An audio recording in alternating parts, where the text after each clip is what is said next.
नमस्कार आपनालोक सकलोके पुनर्बार स्वागतम नाजमाई मजिद बंधुসকল पलकते चाওক আজি 9টা গুৰুত্বপূৰ্ণ খবৰ।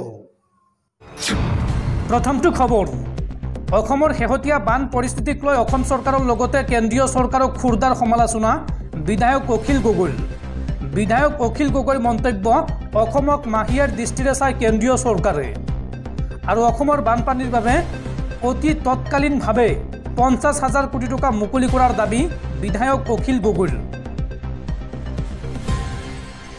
অসমৰ আটাইতকৈ ডাঙৰ সমস্যা হৈছে বানপানী আৰু ৰাজ্যৰ বান পৰিস্থিতিক লৈ বিধানসভাৰ বিশেষ অধিৱেশন অনুষ্ঠিত কৰাৰ দাবী বিধায়ক অখিল গগৈৰ।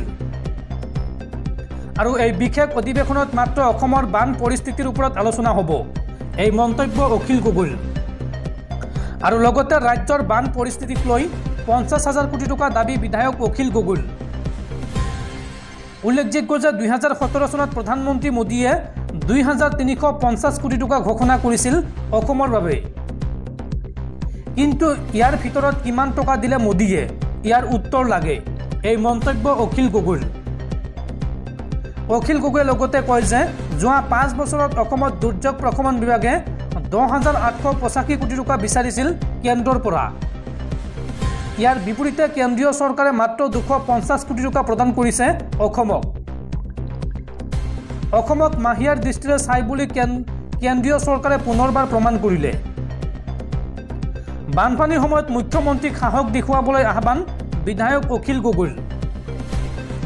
মুখ্যমন্ত্ৰীৰ কথামতে অসমলৈ আহে কেন্দ্ৰীয় মন্ত্ৰী, সেয়েহে মুখ্যমন্ত্ৰীক এতিয়া অসমলৈ কেন্দ্ৰীয় মন্ত্ৰী আনিবলৈ আহ্বান বিধায়ক অখিল গগৈৰ।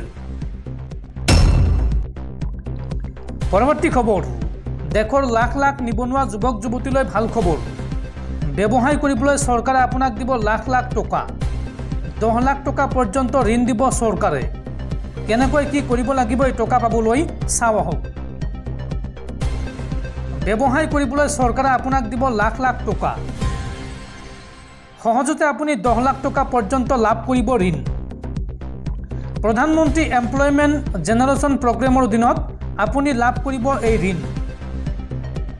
এই ধন লাভৰ বাবে আধাৰ কাৰ্ড থকাটো বাধ্যতামূলক। যুৱ ব্যৱসায়ীসকলক চৰকাৰে প্ৰদান কৰিব এই ঋণ। আৰু এই ঋণত গ্ৰামাঞ্চলৰ লোকে 35% পৰ্যন্ত লাভ কৰিব ৰাজ সাহায্য, আৰু চহৰাঞ্চলৰ লোকে 25% পৰ্যন্ত লাভ কৰিব ৰাজ সাহায্য, বা চহৰাঞ্চলৰ লোকক 25% পৰ্যন্ত ৰাজ সাহায্য দিয়া হ'ব। আবেদন কৰিবলৈ মুকলি কৰা হৈছে এটা বিশেষ পৰ্টেল। PMEGP পৰ্টেলত গৈ আপুনি কৰিব পাৰিব আবেদন। আৰু আবেদন কৰাৰ সময়ত আপুনি জমা দিব লাগিব প্ৰয়োজনীয় নথিপত্ৰ। তাৰ পিছত ব্যৱসায় কৰিবলৈ চৰকাৰে আপোনাক প্ৰদান কৰিব মূলধন। পৰৱৰ্তী খবৰ বিজেপিৰ বিৰুদ্ধে ভয়ংকৰ অভিযোগ। নিৰ্বাচনত বিজেপিক সহায় নকৰা চৰকাৰী কৰ্মচাৰীৰ বিৰুদ্ধে একশ্যন আৰম্ভ। উত্তৰ প্ৰদেশৰ 12খন জিলাৰ উপায়ুক্তক বদলিৰ নিৰ্দেশ, আৰু আটাইকেইখন জিলাতে পৰাজয়ৰ সন্মুখীন হৈছিল বিজেপি। নিৰ্বাচনত বিজেপিক সহায় নকৰা চৰকাৰী কৰ্মচাৰীৰ বিৰুদ্ধে একশ্যন আৰম্ভ। 12খন জিলাৰ উপায়ুক্তক বদলিৰ নিৰ্দেশ এই সন্দৰ্ভত, আৰু আটাইকেইখন জিলাতে পৰাজয়ৰ সন্মুখীন হৈছিল বিজেপি। লোকসভা নিৰ্বাচনত শোচনীয় প্ৰদৰ্শনৰ পিছতেই এই সিদ্ধান্ত উত্তৰ প্ৰদেশ চৰকাৰৰ। পৰাজয়ৰ প্ৰকৃত কাৰণ উলিয়াবলৈ চৰকাৰে গঠন কৰিছিল টাস্ক ফ'ৰ্চ, আৰু পৰাজয়ৰ 4টা কাৰণ দাঙি ধৰিছে এই টাস্ক ফ'ৰ্চে। প্ৰতিবেদন মতে একাংশ চৰকাৰী কৰ্মচাৰীয়ে ভোট দিয়া নাছিল বিজেপিক। চৰকাৰী কৰ্মচাৰীৰ অসহযোগৰ বাবে ৰাজ্যখনৰ 12খন জিলাত পৰাস্ত হৈছিল বিজেপি। আৰু সংবিধান সলনি কৰি দিম বুলি চলোৱা প্ৰচাৰ পৰাজয়ৰ আন এক কাৰণ, এই বুলি টাস্ক ফ'ৰ্চে প্ৰকাশ কৰিছে। উল্লেখযোগ্য যে উত্তৰ প্ৰদেশত মাত্ৰ 33খন আসনতহে জয়ী হৈছিল বিজেপি। দৰ্শকসকল আৰু বহুতো গুৰুত্বপূৰ্ণ খবৰ আছে। তাৰ আগতে আপোনাক জনাওঁ যে যদি আপুনি এতিয়ালৈকে এইটো ভিডিঅ'ত লাইক কৰা নাই তেন্তে এতিয়াই ভিডিঅ'টোত লাইক কৰি দিয়ক। আৰু এনেকুৱা ধৰণৰ ভিডিঅ'সমূহ নিতৌ চাবলৈ চেনেলটো ছাবস্ক্ৰাইব কৰি কাষত থকা বেল আইকনটো প্ৰেছ কৰি ৰাখক। পৰৱৰ্তী খবৰ দেশৰ বায়ু প্ৰদূষণক লৈ ভয়ংকৰ তথ্য। বায়ু প্ৰদূষণৰ ফলত দেশৰ 10খন চহৰত দৈনিক মৃত্যু হয় প্ৰায় 7% লোকৰ আৰু বায়ু প্ৰদূষণৰ ফলত বাৰ্ষিক মৃত্যুৰ হাৰ সৰ্বাধিক দিল্লীত। বিশ্ব স্বাস্থ্য সংস্থাৰ প্ৰতিবেদনত প্ৰকাশ পাইছে এই উদ্বেগজনক তথ্য। পৰৱৰ্তী খবৰ, চেলুট টিম ইণ্ডিয়া। টি-20 বিশ্বকাপ জয়ৰ পিছত টিম ইণ্ডিয়াক বিশাল আদৰণি দেশবাসীৰ।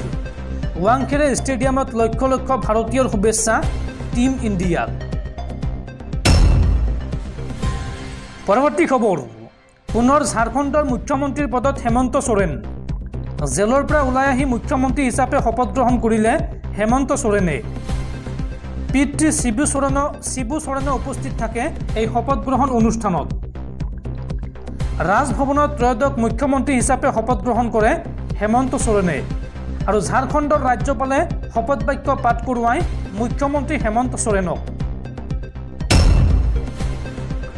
পৰৱৰ্তী খবৰ, চুবুৰীয়া ৰাজ্য বিহাৰত উন্নয়নৰ নামত আচলতে হৈছে কি? বিহাৰত বিগত 17 দিনত ভাঙিল 12খন দলং আৰু তাৰ পিছতে ৰাজ্যখনৰ সকলো দলঙৰ উচ্চ পৰ্যায়ৰ হিচাপ পৰীক্ষাৰ দাবী। এই সন্দৰ্ভত উচ্চতম ন্যায়ালয়ত আবেদন দাখিল অধিবক্তা ব্ৰজেশ সিঙৰ। পৰৱৰ্তী খবৰ, চৰকাৰৰ বিৰুদ্ধে দুৰ্নীতিৰ অভিযোগ উত্থাপন কৰি এইবাৰ পদত্যাগ কৰিলে ৰাজস্থানৰ এগৰাকী বিজেপিৰ মন্ত্ৰীয়ে। ৰাজস্থানৰ বিজেপি চৰকাৰৰ মন্ত্ৰী কিৰোড়ীলাল মোনাৰ পদত্যাগক লৈ দেশজুৰি চৰ্চা আৰম্ভ হৈছে। পদত্যাগ পত্ৰ গ্ৰহণ নকৰি জ্যেষ্ঠ মন্ত্ৰী মোনাক শান্ত কৰিবলৈ চেষ্টা কৰিছে মুখ্যমন্ত্ৰী ভজনলাল শৰ্মাই। পদত্যাগ কৰা মন্ত্ৰীগৰাকীক মন সলনি কৰিবলৈ আৰু বুজনিৰ দায়িত্ব দিয়া হৈছে কেইবাজনো মন্ত্ৰী আৰু নেতাক। কিন্তু ইয়াতো মোনাই নিজৰ সিদ্ধান্ত সলনি কৰা নাই। দুৰ্নীতিৰ অভিযোগৰ বাহিৰেও পদত্যাগৰ আঁৰৰ দলটোত আভ্যন্তৰীণ বিবাদৰ সৃষ্টি হৈছে।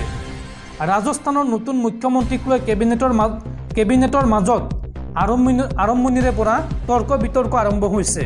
কিন্তু প্ৰধানমন্ত্ৰী নৰেন্দ্ৰ মোদী আৰু গৃহমন্ত্ৰী অমিত শ্বাহে প্ৰথমবাৰৰ বিধায়ক ভজনলাল শৰ্মাক মুখ্যমন্ত্ৰী কৰি তুলিলে আৰু ইয়াতে কেইবাজনো জ্যেষ্ঠ নেতা মন্ত্ৰী ক্ষুব্ধ হৈ পৰিছে।